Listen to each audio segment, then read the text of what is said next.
Megha maths की class attend कर रही थी। उसकी टीचर बहुत ही यंग और स्मार्ट थी और वो सारे स्टूडेंट्स को मैथ्स अच्छे से समझने में हेल्प कर रही थी और साथ में ये भी देख रही थी कि कौन से स्टूडेंट को कितना समझ में आ रहा है। मेघा क्लास में एकदम बीच में बैठी हुई थी और काफी कॉन्फिडेंट और रिलैक्स नजर आ रही थी। अगला सवाल डिफरेंशिएशन और इंटीग्रेशन का है। ये तुम्हारे सिलेबस से थोड़ा सा अलग है, तो हो सकता है तुम लोगों को ये समझ में ना आए। ये बहुत आश्चर्य की बात होगी अगर तुमने ये सवाल पहले देखा होगा तो। टीचर ने क्वेश्चन लिखते वक्त स्टूडेंट से कहा। सारे स्टूडेंट्स एक दूसरे की तरफ देखने लगे क्योंकि ज्यादातर स्टूडेंट्स ने ये सवाल पहले कभी देखा नहीं था, क्योंकि वो सब यूनिवर्सिटी का सिलेबस जल्दी पढ़ रहे थे। कोई है जो ये सवाल करना चाहेगा? यही समय है अपनी काबिलियत दिखाने का। टीचर ने स्टूडेंट से कहा, क्या तुम ये सॉल्व कर सकती हो? मैंने ये पहले देखा है लेकिन मुझे ये सॉल्व करना नहीं आता। ये इतना डिफिकल्ट है, शायद किसी को पता भी नहीं। किसी ने भी रूम के बाहर खड़े एक व्यक्ति को नहीं देखा। उसकी आंखें सिर्फ एक ही इंसान को देखकर जल रही थी, उसकी अपनी बहन मेघा। ये कैसे हो सकता है? यहाँ असल में चल क्या रहा है? उसके अंकल ने तो इसे बेच दिया था ना, तो फिर ये क्लासरूम में बैठकर पढ़ाई कैसे कर रही है, वो भी उससे बेटर कॉलेज में? और उसी समय मेघा ने जवाब देने के लिए अपना हाथ उठाया। क्या मैं कोशिश करूं? उसने पूछा। सारे स्टूडेंट्स ने मेघा की तरफ सरप्राइज होकर देखा। क्या वो इतना मुश्किल सवाल भी हैंडल कर सकती थी? आओ आगे आओ, टीचर ने उसे कहा। अपनी सीट से कॉन्फिडेंटली उठकर मेघा ब्लैक बोर्ड की तरफ गई और चौक उठाकर उसने एक बड़ा सा फॉर्मूला लिख दिया। आप हमको डराना तो अच्छे से जानते हैं टीचर। डिफरेंशियल का मेन आइडिया तो अलजेब्रा ही है, तो अगर हम ध्यान से पढ़ें तो इसे सॉल्व किया जा सकता है, उसने टीचर से कहा।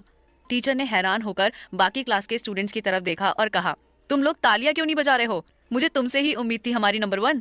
फाइनली मुझे यहाँ पढ़ाने में मजा आ रहा है। मोनिका ने ब्लैक बोर्ड पर सवाल पढ़ लिया था और वो उसे सॉल्व नहीं कर पा रही थी, और मेघा ने कर दिया था। मेघा सच में बदल गई थी। अब वो मेघा नहीं रह गई थी जिसे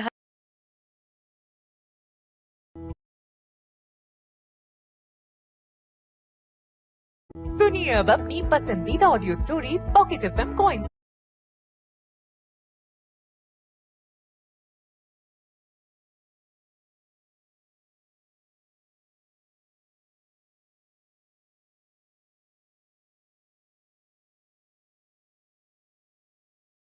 थी जिसे हर बार मैथ्स की क्लास में डांट पड़ती थी और उसकी बहन को कुछ समझ नहीं आ रहा था, और जो मेघा रॉयल एकेडमी में सबसे पीछे थी आज वो नंबर 1 पर है।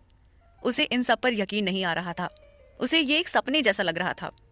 फिर मेघा को लगा कि शायद क्लास के बाहर कोई खड़ा है, तो मेघा बाहर की तरफ देखते हुए अपनी सीट की तरफ चली गई और उसकी नजर मोनिका से मिली। उनका आई कांटेक्ट हुआ। वो उसे देखकर एकदम शॉक्ड हो गई और उसे देखती ही रह गई, लेकिन जल्द ही उसने खुद को संभाला और एक कॉन्फिडेंट स्माइल के साथ वापस अपनी सीट पर जाकर बैठ गई। वहीं दूसरी तरफ मोनिका ये सब देखकर एकदम दंग रह गई। क्या वो मेघा थी, इतने कॉन्फिडेंट और फ्लैटिंग लुक में? मेघा तो बस मोनिका की परछाई में छुपकर रहने वाली बनी थी, लेकिन अब ऐसा नहीं था। अब मेघा बिल्कुल बदल चुकी थी। मोनिका इस सब पर बिल्कुल भी विश्वास नहीं कर पा रही थी। वेल डन मेघा, तुमने तो सच में सवाल सॉल्व कर दिया। मेघा को उसकी क्लासमेट्स की आवाज सुनाई दे रही थी, भले ही उसका दिल कितनी भी जोर से क्यों न धड़क रहा हो। उसने ये बिल्कुल भी एक्सपेक्ट नहीं किया था कि मोनिका उसे इस हालत में देखेगी, वो भी सेंट एंसम में। लेकिन ये जो भी हुआ वो मोनिका के लिए बहुत बड़ा शौक था, और ये सब उसके चेहरे के हाव भाव देख करके साफ साफ पता चल रहा था। मेघा खुश होने के साथ साथ थोड़ी सी परेशान भी थी कि कहीं मोनिका घर पर सबको बता ना दे कि वो सेंट एंसम में पढ़ती है। और इसमें कोई शक नहीं था कि ऐसे खतरनाक आइडिया उसके दिमाग में आते रहते हैं, लेकिन उसे ये भी पता था कि ये पल एक ना एक दिन तो आना ही था। जब उसने वापस क्लास के बाहर देखा तो मोनिका जा चुकी थी, और फिर रिसेस का टाइम आ गया जब मेघा ने मेरी आंटी को फोन किया। मेरी आंटी, आज मैंने मोनिका को देखा। क्या? वो सेंट एंसम में आई थी? उसने तुम्हें कुछ कहा तो नहीं? वो वहां क्यों आई थी? मुझे नहीं पता, मैंने सोचा आपको बता दूं। मेघा अब उसकी फैमिली से लड़ने के लिए पूरे तरीके से तैयार थी, चाहे उसकी फैमिली कुछ भी करे। वो कुछ भी करने को तैयार थी, लेकिन वो वापस अपनी फैमिली के पास नहीं जाना चाहती थी। थोड़ा सा सोचने के बाद मेघा ने प्रवीण को भी मैसेज करके बता दिया कि उसने मोनिका को देखा था। मैं तुम्हें परेशान नहीं करना चाहती, लेकिन आज मैंने मोनिका को अपने कॉलेज में देखा। मुझे नहीं पता मेरी फैमिली आगे क्या करने के बारे में सोच रही है। प्रवीण ने एक वीडियो कॉन्फ्रेंस खत्म करी ही थी कि उसने मेघा को वापस मैसेज किया, क्लास पे ध्यान दो। लेकिन उसने अक्षय को कहा, जल्दी से सेंट एंसम पहुंचो। क्या बात है प्रवीण सर? अक्षय मीटिंग के लिए मटेरियल तैयार कर रहा था। मोनिका अचानक से सेंट एंसम में पहुंच गई है, वहां जाकर के देखो कि क्या चल रहा है। प्रवीण सर, हमारा काम बहुत जरूरी है, प्रवीण ने उसकी तरफ गुस्से से देखते हुए कहा। मुझे लगता है कि मुझे मेरा असिस्टेंट भी चेंज कर लेना चाहिए। एक तरफ अक्षय ये सोच रहा था कि प्रवीण और मेघा एक दूसरे से दूर रहें, और वहीं प्रवीण मेघा के आने के बाद इतना बदल चुका था कि मेघा का एक मैसेज आने पर वो अपना सारा काम छोड़ने के लिए तैयार हो गया था। लेकिन अक्षय को वही करना पड़ा जो प्रवीण ने उससे कहा। सेंट एंसम पहुंचने के बाद अक्षय को पता चला कि मोनिका की फैमिली सेंट एंसम में मोनिका का एडमिशन कराने आई थी। लेकिन जब तक अक्षय वहां पहुंचा तभी मोनिका और उसके पापा वहां से निकल गए थे।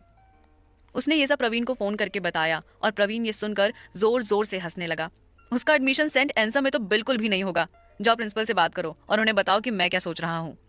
वो मेघा को हमेशा से परेशान करती आई है और अगर अब उसका एडमिशन उस कॉलेज में नहीं होगा जिसमें उसकी बहन पहले से पढ़ाई कर रही है तो उसे कितना बुरा लगेगा। वही बहन जो कुछ टाइम पहले तक उसके पैरों के नीचे रहती थी, आज वो उससे अच्छे कॉलेज में पढ़ रही है। और मुझे सबसे ज्यादा खुशी मिलती है जब दूसरे लोग परेशान होते हैं। ठीक है, मैं समझ गया, अक्षय ने कहा और उसने वही किया जो उसे करने को कहा गया। लेकिन सेंट एंसम के प्रिंसिपल प्रवीण का ये बिहेवियर क्यों सहन करेंगे? क्योंकि कॉलेज के प्रिंसिपल और प्रवीण की फैमिली और भी कई जगह पर बिजनेस पार्टनर थे। भले ही मेघा की फैमिली की रेपुटेशन शहर में काफी अच्छी थी, लेकिन मुंबई में और भी कई अनगिनत रेप्यूटेड फैमिली थी। मोनिका जब सेंट एंसम से निकली तो ऐसा लग रहा था कि उसकी जान निकल आई है।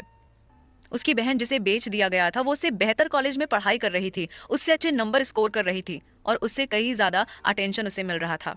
ये सब सोच सोचकर उसका दिल टूट रहा था। उसे सच में जानना था कि असल में चल क्या रहा है। और सबसे बुरी बात तो ये थी कि वो ये सब अपने पेरेंट्स को नहीं बता सकती थी। अगर वो उसे वापस लाने के बारे में सोचेंगे तो उसकी सारी मेहनत खराब नहीं हो जाएगी?